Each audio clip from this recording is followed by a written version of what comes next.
When the pressure is high and the energy low, that's when your business needs inspiration to change and to grow. It's also when true captains show up. Hi, I'm Mark Francis, and I'm the host of this podcast that invites industry leaders from all over the world to answer the question, who's your captain? When you need to motivate and to mobilize, to develop and enable your team. Whether you are new to being a leader or you aspire to be a captain, this podcast is for you.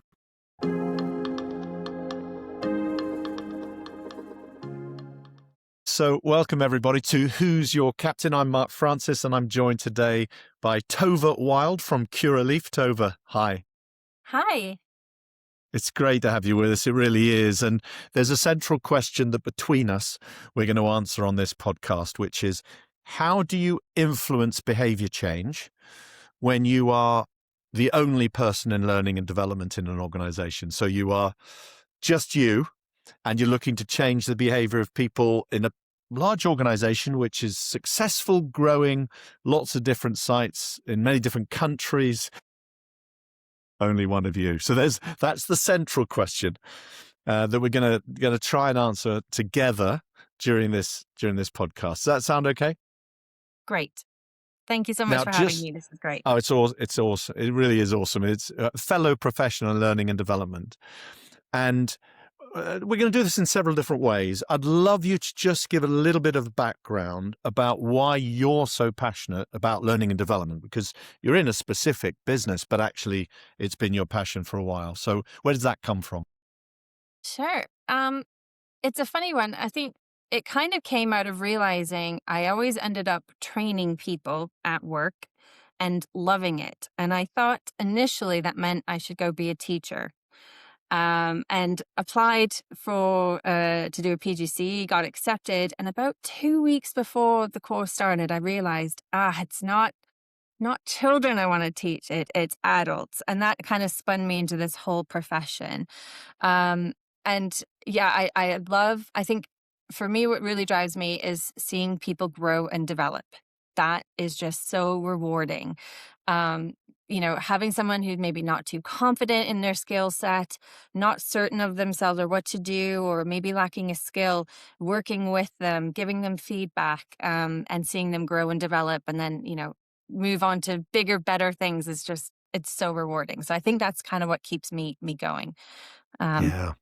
Yeah, I'm very similar. You reach a stage in life where I think you either have a vocation or you find it. And like your good self, when I see someone achieve something that they're passionate about, and we've had a role in that in some small way, whether that's coaching, motivation, whatever role we play, that's the self-motivator. That's what drives me too. So that's really, really cool. Yeah. And in your role now, so we're going to talk more about Curaleaf, which is a fascinating business in a fascinating industry. We'll talk more about it later.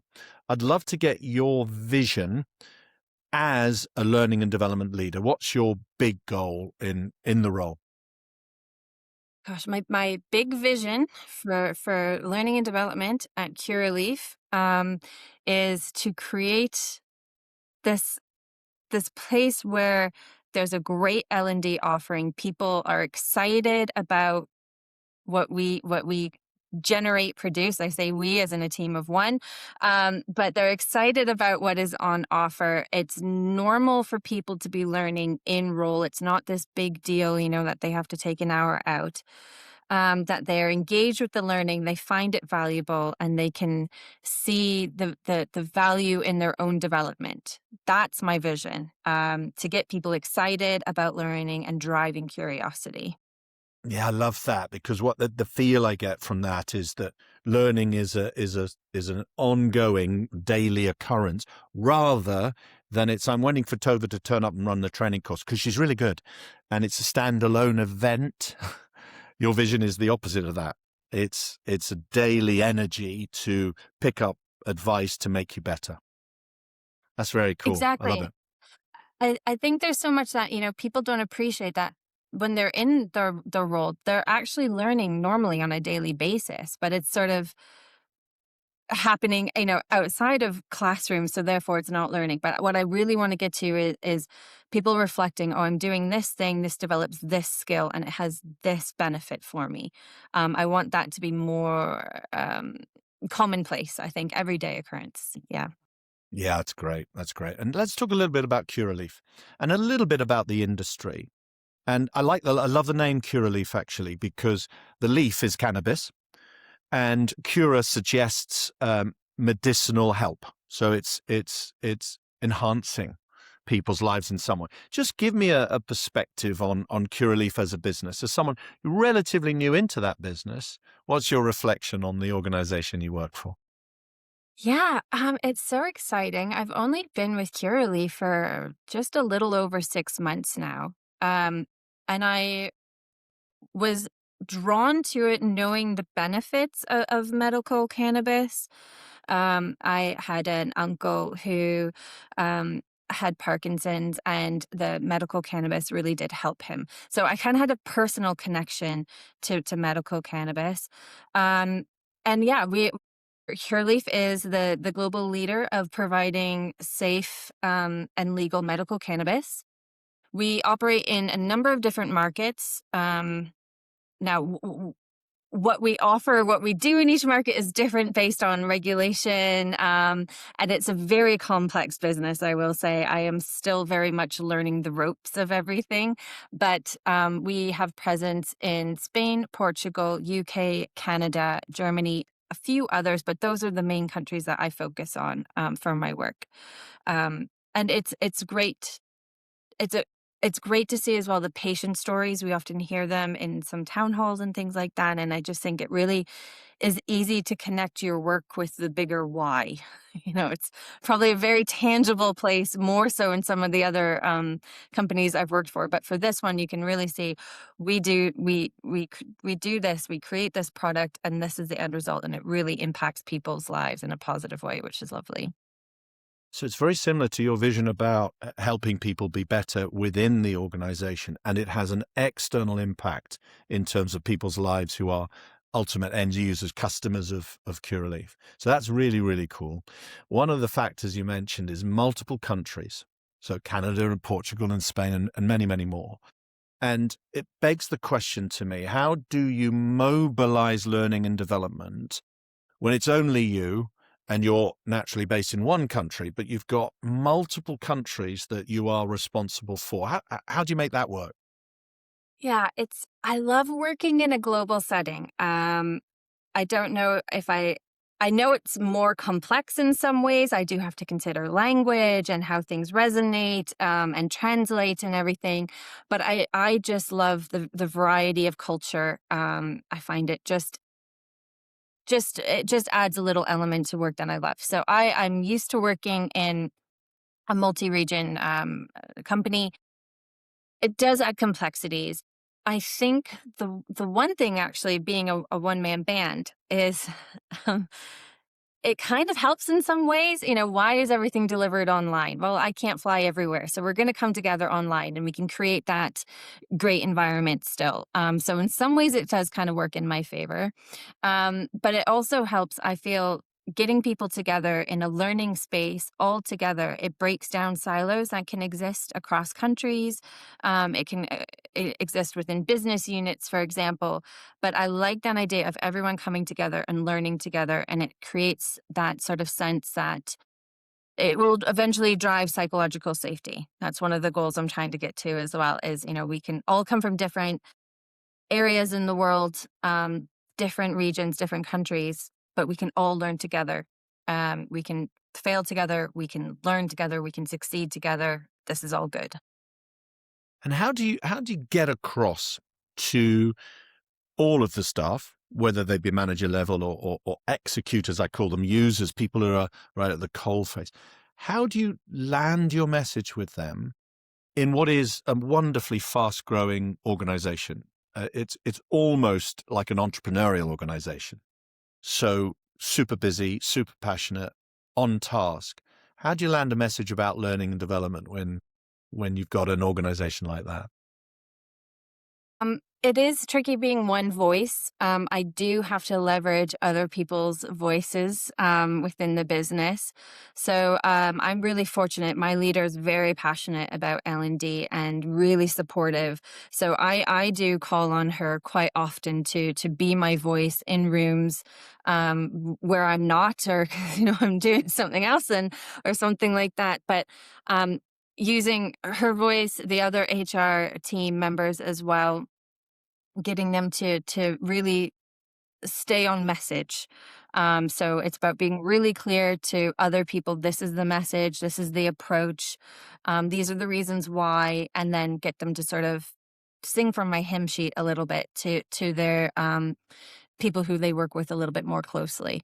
It's also about finding those people who are keen learners and getting them to be your message back to folks. So I've always find that there's some keen learners in each market, and getting them to, you know, say to others, "Oh, there's this L&D thing now. Have you participated in this? Or I was on this course, or this was great, or something." And I actively encourage them. If you enjoyed this course, you like this, please tell others. Word of mouth, please.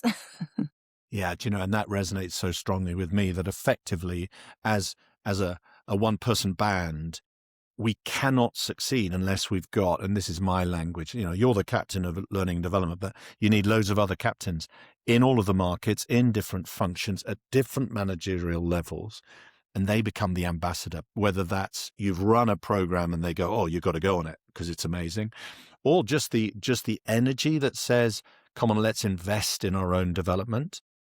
And you've been the original inspiration, but they've taken on board that responsibility themselves. Yeah. That's really cool. That's really cool. And managers then are key, aren't they, in this wonderful journey? The boss of the learner plays a significant role. How are you engaging, inspiring, motivating managers to take a role in L&D? Oh, they're my target at the moment. So my strategy is really rooted in focusing on managers, and I think that is my real passion. I believe that if you can develop great managers, you can unlock so much potential across your whole business outside of L&D. So they're my real target group at the moment. I don't know if they know that. There's a lot I've created and aimed at them to get them buying into learning and development, but also really getting them to see their role in it. And this helps to go Yeah, from it's key. past event learning. So, we might do a workshop. There might be other elements wrapped into that program to make sure it's not just a point in time. But what I'm trying to get managers to understand is they need to continue that dialogue with their team members to really get that application point or that change of behavior that they're seeking. To really land that knowledge, it can't just be on me. I can provide some knowledge and guidance and facilitation and help pull learning out of people, but I need managers to play an active role to help embed it. So that's just a message that will just keep repeating and repeating for a while. But I truly believe that helps move past event learning if managers can buy in and help Yeah, embed it. it does. What triggered with me when I was listening, Tova, is that every person in a managerial role ideally has three elements to that role: a leader, a manager, and a doer.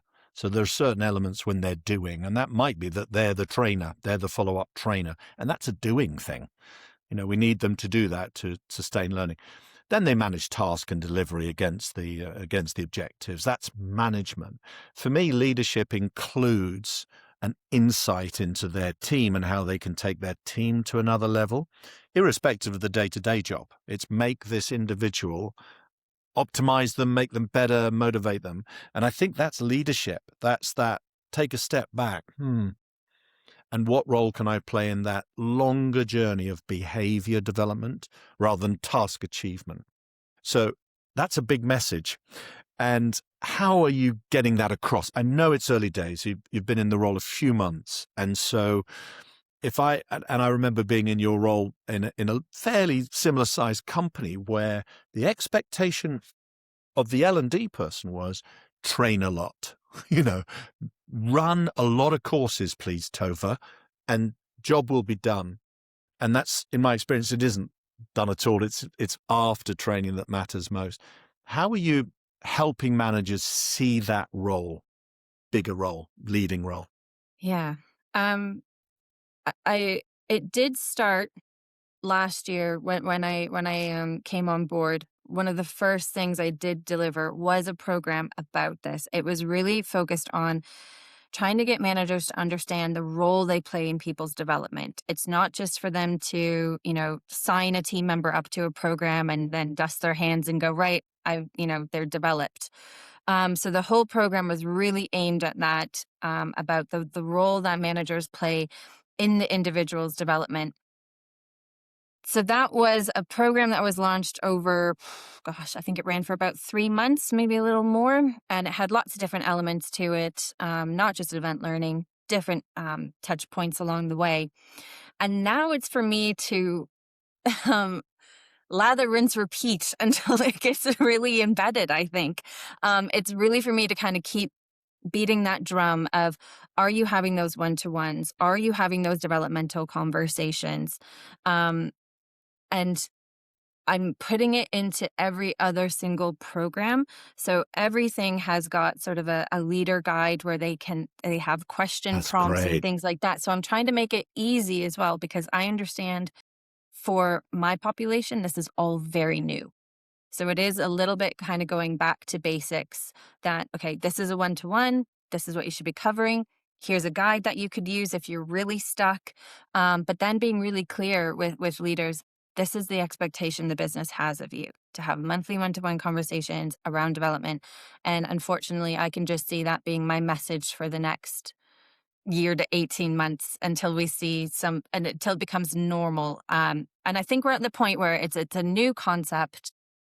Leaders, I think, are curious about it. And what I need to now begin to do is find the ones who've really latched on to the idea, get some data on how that's impacting their team, and report back to the business.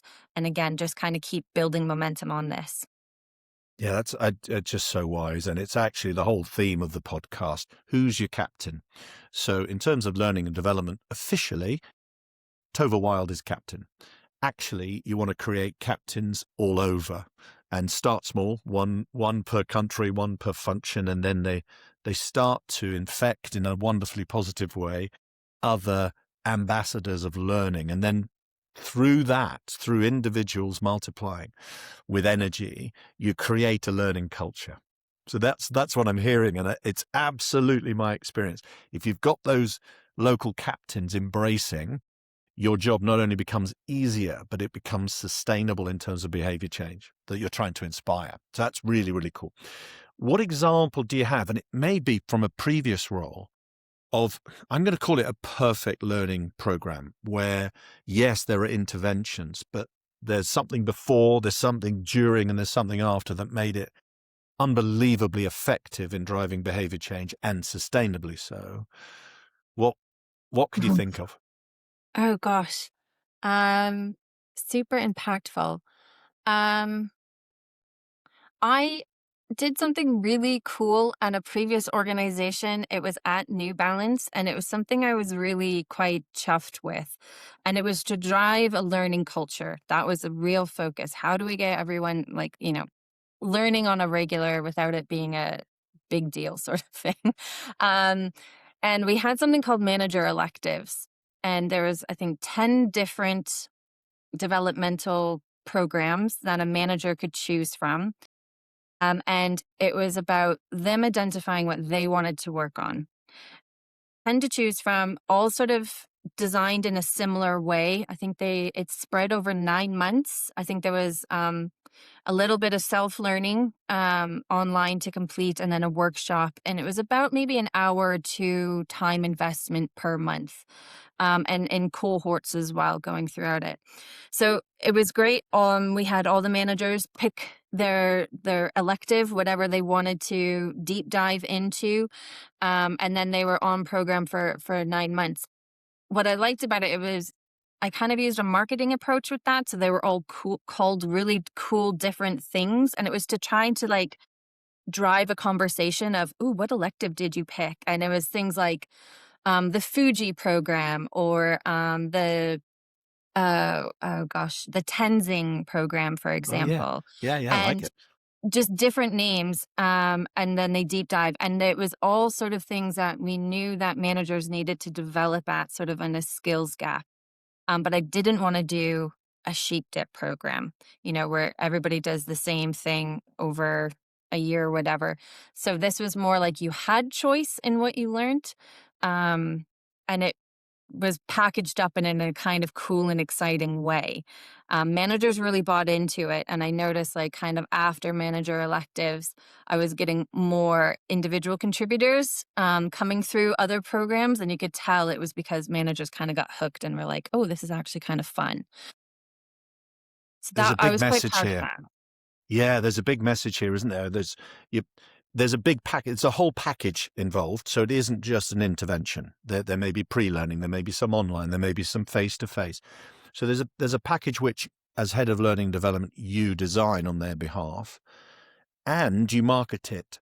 So you get people excited around it, and whether that's choosing names that are aspirational and inspirational, so Mount Fuji, the amazing mountain in Japan, or Sherpa Tenzing, the first Sherpa up to the top of Everest. So you don't just think, if I run a training course, I've done my job. It's quite the reverse of that. It's, I've got to do everything to make this an easy step for people to embrace and to be inspired by, and then get on with. I love this point about self-choice. Here are 10 electives. You choose which Mhm. one you're going to be passionate about, rather than, my business has told me you've got to do this. This is a tick the box exercise. So that's really huge. Yeah. And then the classic question that all trainers, you and I very much so, are asked: how do you measure? What's your go-to? I know this program's working or has worked because tick, tick, tick. What are your means to measure? Oh, I find L&D measuring so difficult. I always call it like a squiffy ruler that we're using. It's just Yeah. it's really challenging, because often what I have found in my experience is usually the systems that we need to effectively measure aren't in place. So there's been a number of organizations, if I just wanted to even measure number of promotions, how do I know that people on program are then getting promoted, or, their retention? The system can't tell me that. So it's not even a squiffy ruler. Sometimes there's not even a ruler to begin with, which is really Exactly. challenging. And then you're kind of left with, well, someone really enjoyed the course, which isn't great because everyone, normally enjoys learning. But I think it's really around thinking about what is the program? What are your aims? What do you want the learner to walk away with? And then think back about how would you measure that, and what can you, considering your possible limitations you might be facing. Um, I always like a little bit of a self-assessment at the start of a program and Yeah, then so at do the I. end. Yeah. I think that's really good because, again, if we don't have those system, really defined measuring sticks in place, at least we've got something to say, okay, well, they said they were a 3 at delegation and now they say they're a 5. Great. And, the program goal was to get 80% of people to a 5. So that's better. Yeah, I also find that sometimes, even when you do have a bit of a measuring stick, people can kind of take some of your success away from you. I've had this before where it's maybe attributing, stores who have really engaged with learning in other orgs than I've worked in. Their sales have been really strong. So you kind of report that back and then people kind of question it. And so it can be a little hard with that, cause and effect. But then you add more data on top to support your reasoning, I think. I think overall, what I'm trying to get to is seeing in Curaleaf, right? We don't have any siloed working. People are considering decisions that they make and how that impacts the wider org. I'm also wanting to see things like one-to-ones being a normal occurrence. Nothing special. I want to see things like psychological safety driving up. People are willing to try things without fear of failing. That's also, if I can sense that within the org and maybe we're seeing it in an engagement survey, then I know it's working. Yeah, do you know, it's fascinating. I do a lot of work in the wine industry, and I'm in California as we speak.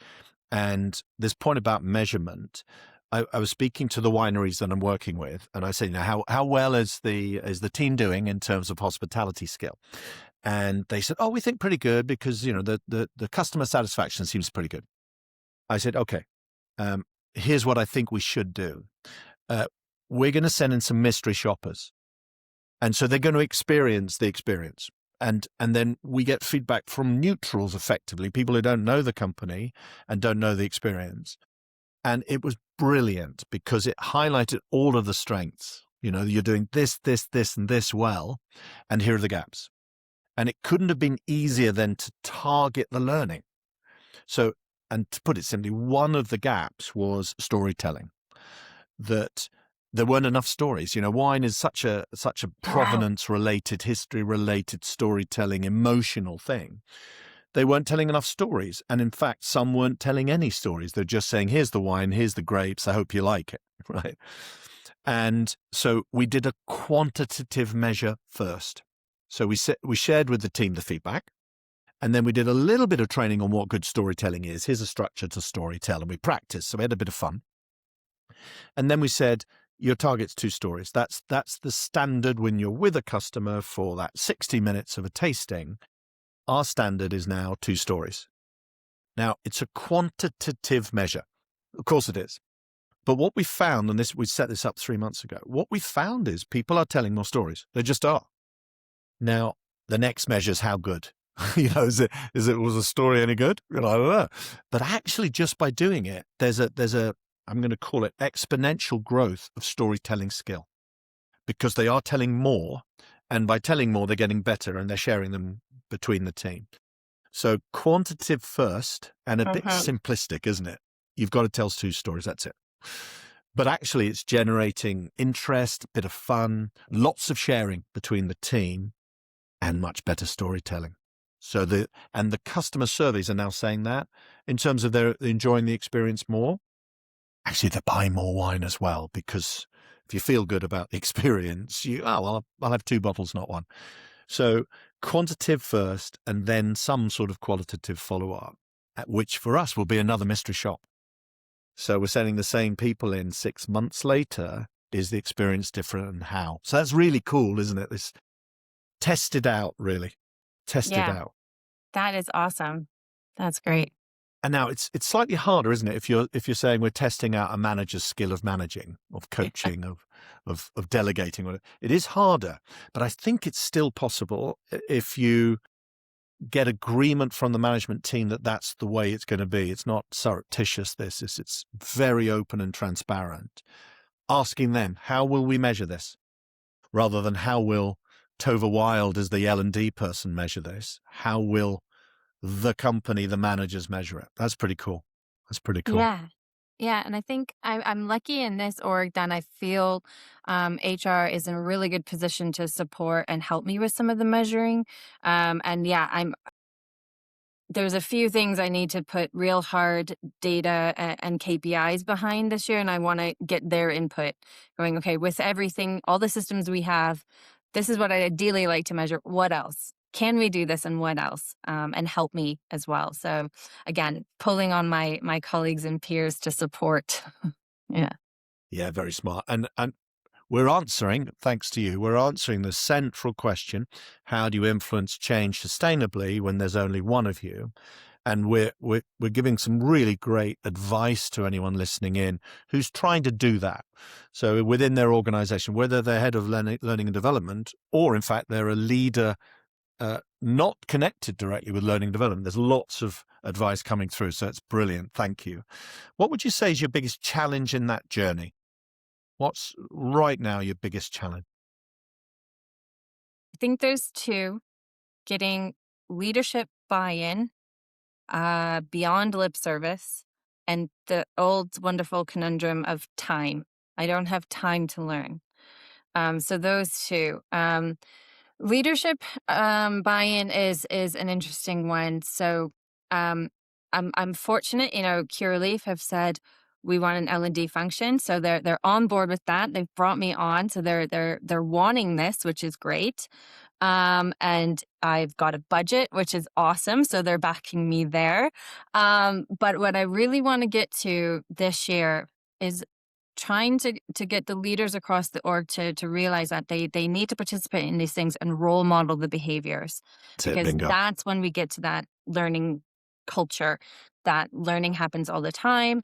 So I'm hoping to bring them on to more activities and to get the feel of things, and also provide them with some good data to say this is the impact of stuff. But for me, a big goal this year is getting them involved to role model out. That will help me with the wider population.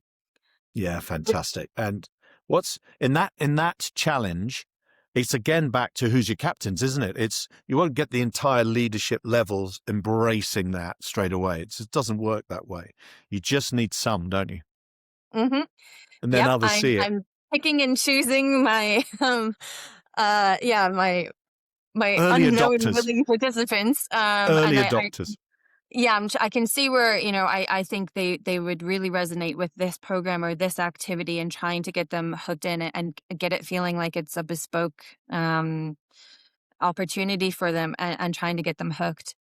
So I've got that on my agenda this year. And then the time element is another thing. And this is, I think that, you know, it will always be the thing that L&D is trying to solve, is how do we get people to prioritize learning and get the time.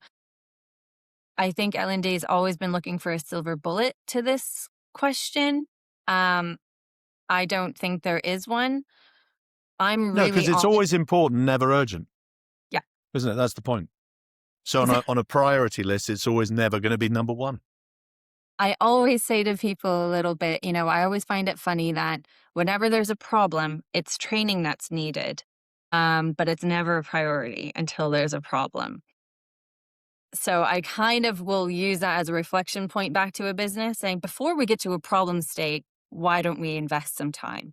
You know, so I'm really honest with that. And I also am very honest and blunt with the message of, look, I am very good at what I do. I love what I do. I will design things in the best way possible, considering all limitations and everything. But what I am unable to do is osmosis learning and behavioral change into you. I do need you to dedicate time and focus. And that's just the harsh reality. And I am really clear with that messaging. I can't shift things without time and focus. So, Yeah, and I love it when a manager, in a simple sense, says, in every sales meeting I've got or in every finance gathering I've got, we are going to allocate this amount of time to learning and development, whether that's reminding ourselves of the program we've just been on, or it's facilitating a discussion about where are our gaps or what are we doing well. I think that's one of the early signals for me, is that it's on the agenda regularly, rather than it's just seen as an intervention led by you, and thank you very much. How much of your learning is online, Tova? You mentioned because you've got multiple countries, it's logistically smart. What percentage would you say is like this online? I'd say the majority of it is, but I add in-person elements when it's important and when we can. Um, I also think about, is it static or live as well, and try to balance that. Um, So, for example, I have a really exciting key talent program that's just launched, actually, and it's a 6-month program. And we have kicked off with online uh, live workshops just to kind of cover some of the logistics. But really, the program gets going when we get together in Portugal, which would be nice. And then we're going to sort of close it off also in person. And it's important for this program to have those bookends. Other programs, it might not be so necessarily to come together in person. I usually target it when there's a specific team that wants specific development. So I did some work with the Canadian SLT. So I went over there to do work with them together in person. And same with the Portuguese SLT, went there to do some work with them in person. Because sometimes having everyone in the room really is key to getting conversations going, reflection points going, things like that. So Yeah, I think especially as you're still a few months in, aren't you, rather than a few years. And I think it's really cool. So, um, you've got a World of Learning presentation coming up, haven't you? I follow World of Learning, and you are one of the guest speakers. What are the main messages you're going to land there that we haven't talked about? What are your main messages at that big speech? Oh, we've talked about some of it actually. So, what we're covering in the world of learning, and I'm partnered with Mike Shaw, who's been absolutely lovely to work with. Um, it's about how do you get leadership buy-in and go beyond uh, order taking. We're all very familiar with that. And then how, if you're at my sort of stage of you've got leadership buy-in verbally, but it's almost like you need more. You need them to be an architect or an advocate. And then we have Mike's reality, which is that. And then where do you go from that? And what does that impact mean? So it's really about um, leadership, buy in, and support. And why is it important? How do you get it? Yeah, do you know what triggered with me? There's a brilliant leader here in Southern California. There's a fabulous wine company called Riebele Wine, and the CEO is Steve Riebele. And so it's a wonderful multi-generational business. And we've been working with them for a couple of years now. And he stood up to make a speech, and he's naturally brilliant, actually. He's so inspiring and spontaneous and just naturally great. And he started. And after about 2 minutes, he looked over to me and said, did I hook him? Did I hook them? And it's just in the program, we say at the start of a presentation, you've got to hook your audience. And it couldn't have been a better example of a role model leader, already excellent at that competence, but conscious not only that he wants to improve, but he's role modeling. And he's saying to his audience, make sure you hook at the start of it. I mean, it was as good as it gets in terms of sponsorship impact, not just words, living it, conscious of it, role modeling it. It was amazing. He's amazing, Steve. So what's going to stop you? What's the biggest concern you have in this journey? That we know your vision, which is amazing. And what could stop you? Probably my own overachievement. I've been guilty of this before, of trying to deliver everything all at once. I want to, get from A to B 5 minutes ago. So I think I'm really focused on making sure that what is delivered is quality, that it's resonating with the business, that people are buying in, and I'm not perhaps doing too much because I am one person. I'm wearing all the hats. I'm creating the programs, developing them, facilitating, running them, Exactly. and Yeah. then also doing all that program management, which I always underestimate the amount of admin that goes into it. But actually, it's kind of what keeps the learning moving and going. It's that drive. So I'm really trying to be focused and clear with what I'm delivering and not over committing or doing too much, and making sure that what is delivered is excellent. So yeah, I think my biggest barrier is probably myself.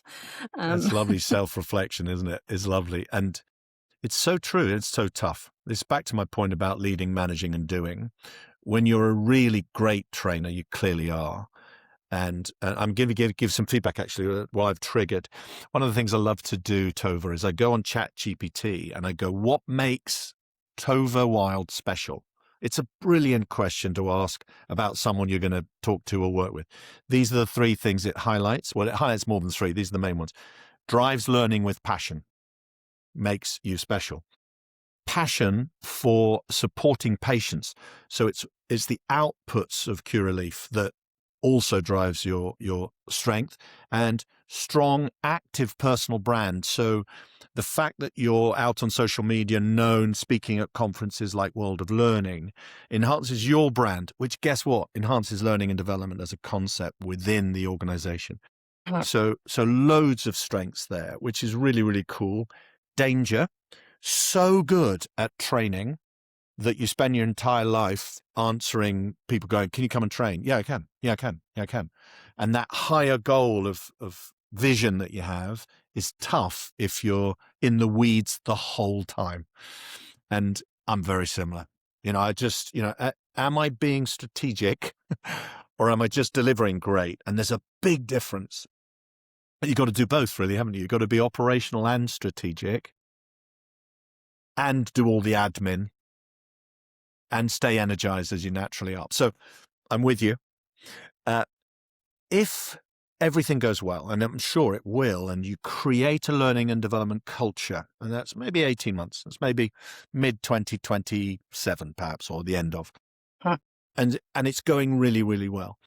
What will the structure of L&D look like if everything is running smoothly and you know what you need to go to the next level? What might that look like? I would love to grow a team. I've led teams before, and I love leading people, working with people, getting them passionate about L&D. I can see the need for a few roles already. So yeah, headcount requests going in, and we'll see where we get. But I could see growing that team. But also I can see that some of maybe the harder things to shift won't be as hard to shift then. I will have not just my leader and the wonderful HR team around me sort of being my mouthpiece to the business. I'll also have the full leadership suite being the mouthpiece to the business. I will have, folks from all different markets reading the comms and engaging with it there and knowing how they can develop and what that looks like. And really importantly, again, managers having one-to-ones that are about development. That's where I can see it going. Again, goals. But I keep saying to myself, this is a marathon, not a sprint. And I just have to kind of keep chipping away at small things in order to get to this big place I want to get to. Yeah, there's power though as well in having an energy of come on, come on. You know what I mean? Yes, be strategic, think longer term, don't be too pushy with yourself and with the pace, but having that energy helps as well. Because it creates momentum. It's like, and becomes a bit irresistible. It's like, yeah, come on, let's all do this. So that helps, in my experience, hugely, that you bring that learning and development energy yourself, and it becomes infectious. People, oh yeah, I'll have some more of that. I love this idea of very specific team build, because you'll know where the areas of real value could be with extra legs. And so that's a really cool goal, actually, is that you've earned the right to have a dynamic team that is helping you on the journey. I like that. I like that a lot. If there was one big message you would want to leave someone just starting. So what I mean by that is it could be an organization saying, we need to start an L&D function. Or it could be an individual starting in a similar one-person role as your good self. What are your top tips for getting it right if it's just starting now? Just starting. I think if I was speaking to someone new into being ahead of, and they're just joined a organization, I'd say try to get a really good sense of that organization and where they're at in terms of their L&D journey, and meet them there. I have definitely been guilty of maybe having a vision in my head and then trying to run with it, but actually that's not where the organization was. They might have been very embedded in event learning. So it's kind of about meeting them there and then slowly shifting them along the journey to where you want to go to. So I think what I'd say to a fellow head of L&D is meet your organization where they are, have that vision, and slowly nudge them towards that. Absolutely. I think for orgs that have got that blank canvas, like Curaleaf has, it's really for me to say, okay, I know we want everything and the kitchen sink and we wanted it 5 minutes ago, but let's pick our top three, really Yes. focus them in and say, we're going to nail this. And then we'll look at the other things. I think when I launched my strategy to the leadership team at Curaleaf, I showed them, the Maslow's hierarchy of needs. And I said, we also have this in L&D. So we're going to do the basics before we move up the pyramid and get to the sexy stuff, essentially. And I said, that's why we're focusing on these levels before we get here. And I think that really resonated with them. I was like, why are we not starting with a mentorship program? Because we need some basic building blocks first. So yeah, I'd say meet your org where they're at and really get them to focus on what's the most important thing. I love that. And Curaleaf, just my investigation into the business and looking at your website, which I love, by the way, there's a lovely energy around the business, great values as well. What would they be saying in terms of people who don't know the industry, don't know Curaleaf? Because you're medicinal, you're educational. What do we as society need to understand about the value of what you do? This is very much about Curaleaf now. Oh, I think it is a misunderstood industry. I think it's getting better, though. I think there's a lot more literature out there about the positive effects of medical cannabis. And it's knowing that, Cureleaf is really focused on helping people and doing things in, um, within these very complex regulatory frameworks, and we want to do them well and execute them well. And we're really dedicated to creating great products for our patients. But yeah, I'd say it's an interesting industry for sure. It's probably one of the most complex I've worked in. But really, I think one of the things I'm loving about Curaleaf is how passionate the team is for what we do and seeing that impact on patients. There's a lot of really dedicated team members, which is awesome. Yeah, and I think again, this is about educating ourselves as potential customers. It's in many different on your website. You can see this is brilliant. There are lots of different food varietals that you can use cannabis with, and that just is not my perception of what the opportunity is here. And of course it is, cheese toasties, cannabis cheese toasties and things like that. So it becomes much more, I'm going to call it mainstream, much more accessible than the perception it's a smoke. Even though on your website it says smoke your goals this year, which I loved. So I encourage everyone to look into the industry, look into Curaleaf in particular, because I think there's lots of learning. There's also lots of misinterpretation. Based on old Absolutely, thinking, yeah. really. Um, yeah, I think it is really a lot of misinformation, but I think there's a lot more literature coming out around the benefits of medical cannabis. Like I can speak for myself. I'm a patient. It's great. It's been so helpful for me. Um, I don't sleep very well, and medical cannabis is helping me. So that's Well, it's great. very cool. It's very cool. It Yeah. has multiple purposes and multiple value. I want to say a huge thank you to you, Tovah, because as a fellow professional in L&D, so much of what you shared resonated with me in terms of, yeah, that's really smart advice. And that's where hopefully it is for anyone listening in as well. When you are one person leading a function, driving change, the top tips of how to do that, not least self-reflect and prioritize. Really, really cool. So a huge thank you for your time and your expertise. Well, thank you so much. It's been a great conversation, and I think I will be reaching out to you for maybe some more tips and advice on how to measure things. So you sound like that what you did with the winery is really cool. So yeah, Please thanks. It's been do. great. Yeah, delighted to. Thank you. Thank you, Captain Tovah Wilde. Thank you.